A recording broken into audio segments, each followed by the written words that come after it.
नमस्कार दोस्तों। आदरणीय मुख्य अतिथि महोदय, गुरुजन, ग्रामवासी, प्यारे बच्चों, आप सभी को गणतंत्र दिवस की हार्दिक शुभकामनाएं। सिंहासन हिल उठे, राजवंशों ने भ्रुकुटी तानी थी। बूढ़े भारत में आई फिर से नई जवानी थी। गुम हुई आज़ादी की कीमत सबने पहचानी थी। दूर फिरंगी को करने की सबने मन में ठानी थी। आओ झुककर सलाम करें हम उन्हें जिनके हिस्से में यह मुकाम आया है। कितने खुश नसीब हैं वे लोग जिनका खून देश के काम आया है। आज हम सब यहाँ 26 जनवरी गणतंत्र दिवस मनाने के लिए एकत्रित हुए हैं। यह दिन हमारे देश के इतिहास में एक सुनहरा अध्याय है। इस अवसर पर मैं आप सभी को गणतंत्र दिवस की हार्दिक शुभकामनाएं देती हूँ। साथियों, 15 अगस्त 1947 को हमारा देश गुलामी की बेड़ियों से मुक्त हो गया, लेकिन देश की शासन व्यवस्था को चलाने के लिए हमारे पास अपना संविधान नहीं था। संविधान के बिना देश को नहीं चलाया जा सकता। ऐसे में तब एक संविधान सभा का गठन किया गया और संविधान बनाया गया। इसके निर्माण में डॉक्टर भीमराव अंबेडकर की सबसे अहम भूमिका रही। संविधान को बनने में 2 साल 11 महीने 18 दिन का समय लगा। गहन विचार विमर्श मंथन कई बैठकों के बाद बनाए गए। इस संविधान को देश में 26 जनवरी 1950 को लागू किया गया और भारत को लोकतांत्रिक संप्रभुता और गणतंत्र देश के रूप में घोषित किया गया। आज़ादी का यह पर्व हमें उन वीर सपूतों की याद दिलाता है जिन्होंने हमारे देश की आज़ादी के लिए अपना सर्वस्व न्यौछावर किया। महात्मा गांधी, सुभाष चंद्र बोस, भगत सिंह, चंद्रशेखर आज़ाद जैसे महान नेताओं ने अहिंसा और त्याग के मार्ग पर चलकर देश को आज़ाद कराया।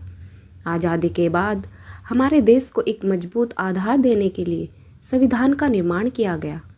डॉक्टर भीमराव अंबेडकर के नेतृत्व में बनी संविधान सभा ने एक ऐसा संविधान तैयार किया जो दुनिया के सबसे बड़े लोकतांत्रिक देश का सबसे बड़ा संविधान है। हमारे संविधान ने हमें समानता, न्याय और स्वतंत्रता का अधिकार दिया। गणतंत्र दिवस हमें हमारे अधिकारों और कर्तव्यों के प्रति जागरूक करता है। यह दिन हमें एकजुट होकर काम करने और देश के विकास में योगदान देने के लिए प्रेरित करता है। आज हम एक ऐसे देश के नागरिक हैं जहां हर व्यक्ति को समान अधिकार प्राप्त है। हमें इस अधिकार का सम्मान करते हुए अपने देश को आगे बढ़ाने में अपना योगदान देना चाहिए। आज के युवा देश का भविष्य है। हम सभी को देश के विकास में अपनी भूमिका निभानी है।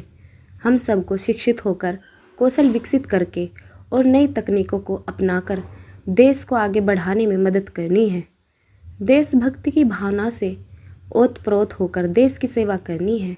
हमें एक ऐसे भारत का निर्माण करना है जो वैश्विक स्तर पर एक मजबूत राष्ट्र के रूप में उभरे। हमें एक ऐसे भारत का निर्माण करना है जहां गरीबी, अशिक्षा और बेरोजगारी ना हो। हमें एक ऐसे भारत का निर्माण करना है जहां सभी नागरिकों को बराबर का अवसर मिले। आज के इस अवसर पर मैं आप सभी से आग्रह करती हूँ कि हम सब अपने देश के प्रति अपनी जिम्मेदारी निभाएं। हम सभी को मिलकर काम करना होगा और एक मजबूत भारत का निर्माण करना होगा। 26 जनवरी 1950 को देश के प्रथम राष्ट्रपति डॉक्टर राजेंद्र प्रसाद ने 21 तोपों की सलामी के साथ ध्वजा आरोहण कर भारत को पूर्ण गणतंत्र घोषित किया। यह ऐतिहासिक क्षणों में गिना जाने वाला समय था। इसके बाद से हर वर्ष इस दिन को गणतंत्र दिवस के रूप में मनाया जाता है तथा इस दिन देश भर में राष्ट्रीय अवकाश रहता है। हमारा संविधान देश के नागरिकों को लोकतांत्रिक तरीके से अपनी सरकार चुनने का अधिकार देता है। संविधान लागू होने के बाद डॉक्टर राजेंद्र प्रसाद ने वर्तमान संसद भवन के दरबार हॉल में राष्ट्रपति पद की शपथ ली थी और इसके बाद 5 मील लंबे परेड समारोह के बाद इरविन स्टेडियम में उन्होंने राष्ट्रीय ध्वज फहराया था। गणतंत्र दिवस का मुख्य समारोह दिल्ली में होता है। यहाँ एक भव्य परेड निकाली जाती है। कर्तव्य पथ पर राष्ट्रपति स्थल, जल और वायु सेना से अभिनंदन ग्रहण करते हैं। इसके बाद एक शोभा यात्रा निकाली जाती है। लाखों दर्शक उस रंग बिरंगी विविधतापूर्ण शोभा यात्रा का अवलोकन करते हैं। सैनिकों के पीछे नवीन शस्त्र अस्त्रों से युक्त तोप गाड़ियाँ, टैंक आदि होते हैं। सैनिकों को कदम से कदम मिलाकर चलते हुए देखकर दर्शक मुग्ध हो जाते हैं। गणतंत्र दिवस समारोह का समापन हवाई जहाज़ों के द्वारा आकाश में मनोरम उड़ान करके होता है। संपूर्ण कार्यक्रम को टेलीविज़न और रेडियो द्वारा प्रसारित प्रसारित किया जाता है जिसे सारा राष्ट्र देखता है। न केवल राजधानी में बल्कि पूरे देश की राजधानियों में भी इसी प्रकार के आयोजन होते हैं। रात्रि में सरकारी भवनों पर प्रकाश व्यवस्था की जाती है। यह पर्व प्रतिवर्ष हमें सजग रहने को प्रेरित करता है। देश के 76वें गणतंत्र दिवस के दिन हम सभी भारतवासियों को भारत की तरक्की और खुशहाली की कामना करनी चाहिए। इसके साथ ही हमें प्रण लेना चाहिए कि हम भारत के विकास उन्नति में अपना योगदान देंगे। साथ ही हम सब मिलकर भारत को सफलता की ऊंचाइयों पर पहुंचाएंगे। वह खून कहो किस मतलब का जिसमें उबाल का नाम नहीं, वह खून कहो किस मतलब का जो आज सके देश के काम नहीं, वह खून कहो किस मतलब का जिसमें जीवन न रवानी है, जो परवश होकर बहता है वह खून नहीं पानी है।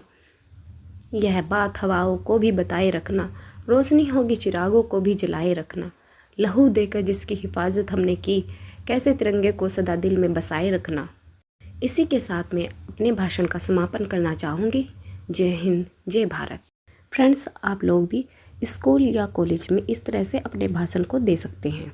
अगर आप लोगों को ये अच्छा लगे तो लाइक शेयर कमेंट जरूर करें। वीडियो सुनने के लिए आप लोगों का बहुत बहुत धन्यवाद।